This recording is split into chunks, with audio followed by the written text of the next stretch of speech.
Olá, o Vanguarda Comunidade está de volta. Esse é o último bloco do programa, que hoje, em homenagem ao Dia dos Namorados, fala de relacionamento. Existe receita para dar certo? Será que o psicólogo Gilberto Rodrigues explica pra gente essa receita? Tem a resposta? Eu já vou anotar aqui. É a receita da pizza mesmo, Gilberto? O amor, compreensão, companheirismo, respeito? Afinidade.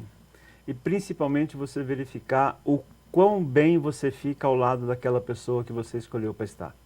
Eu acho que uma relação, e o que eu vou falar aqui talvez seja bastante contraditório, uma relação não pressupõe, num primeiro momento, o cuidado com o outro. Uma relação saudável, se você quiser uma receita, e receita já tô anotando. É só para bolo, mas uma relação saudável, ela pressupõe o tempo inteiro verificar o quão prazeroso é para mim estar ao lado daquela pessoa. O cuidar da outra pessoa é uma consequência natural. Porque, em hipótese alguma, eu vou ser descuidado com o outro, principalmente se esse outro é exatamente aquela pessoa que me faz uma pessoa melhor. Ótimo, perfeita, maravilhosa sua resposta. Então tá. Tudo que eu queria ouvir, já anotei. Vou cuidar de mim e continuar cuidando do outro. Gilberto, aquela história de os opostos se atraem, é verdadeira? Duas pessoas tão diferentes, elas podem se atrair? Eu falo isso porque numa música do Teatro Mágico, que chama Realejo, o autor, o compositor, Fernando Anicelli, ele fala o seguinte, que os opostos se distraem e os dispostos se atraem. Você concorda mais com isso ou com esse ditado antigo de que os opostos se atraem? Não, concordo com esse ditado que você acabou de mencionar. Porque se você buscar o oposto normalmente é uma fonte de atrito. O oposto ele não está relacionado a uma questão de complementariedade. Cai na questão da afinidade que você falou. Cai na questão da afinidade. E é muito complicado você tentar estabelecer... Por exemplo, você mencionou amor. Pode até existir uma relação de amor muito intensa, pode até existir um companheirismo muito grande entre um determinado casal e as afinidades são divergentes. Vai haver muito boa vontade, provavelmente, mas essa relação dificilmente vai se sustentar. Quer dizer, é importante que o grau de divergência das afinidades sejam os menores possíveis. Então, se você pensar, se eu tivesse que priorizar, amor não é o item, não é a característica mais importante de uma relação.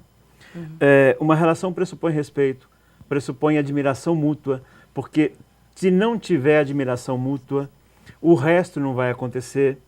E quando eu falo de amor, eu costumo dizer o seguinte, amor é algo do qual não se cuida. É um equívoco achar que nós podemos cuidar de amor. E eu faço um paralelo tentando mostrar o seguinte, você nunca vai encontrar um jardineiro querendo cuidar de uma rosa.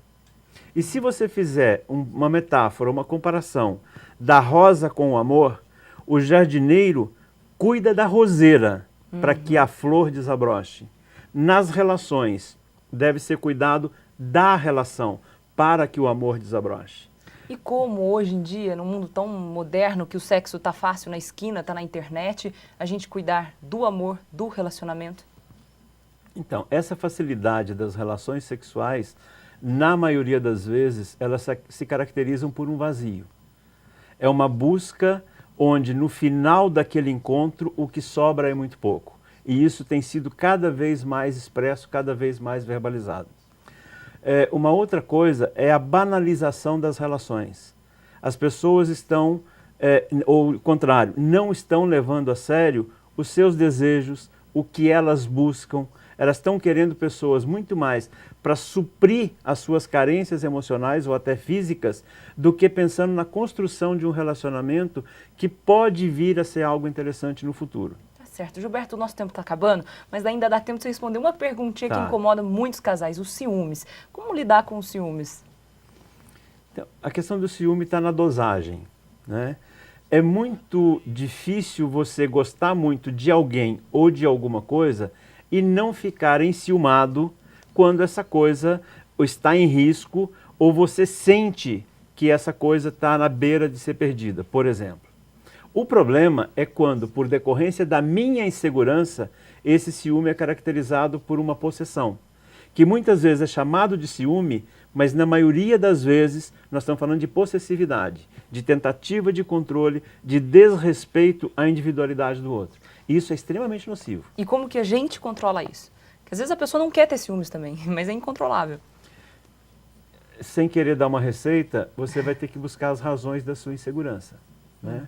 Porque na realidade, eu não posso fazer nada para segurar uma pessoa do meu lado. Só que para eu deixar essa pessoa solta para ir-se embora, eu preciso ter segurança o suficiente. Então, a questão do ciúme, ela não está na minha percepção do outro.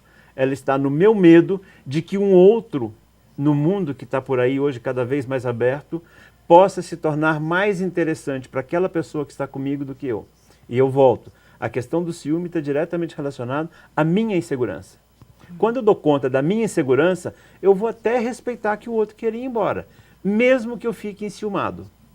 Mas eu não vou ser mais possessivo. Tá certo, ótimo. Gilberto, primeiro, um feliz Dia dos Namorados para você, antes da Pra gente nós. acabar, para todos nós. todos E principalmente para quem está em casa, acompanhou esse programa. Super gostoso esse bate-papo ótimo aqui com o Gilberto. Um feliz Dia dos Namorados para vocês e um ótimo domingo. Vanguarda Comunidade fica por aqui, você participa mandando seu e-mail. Não perca. Até a próxima.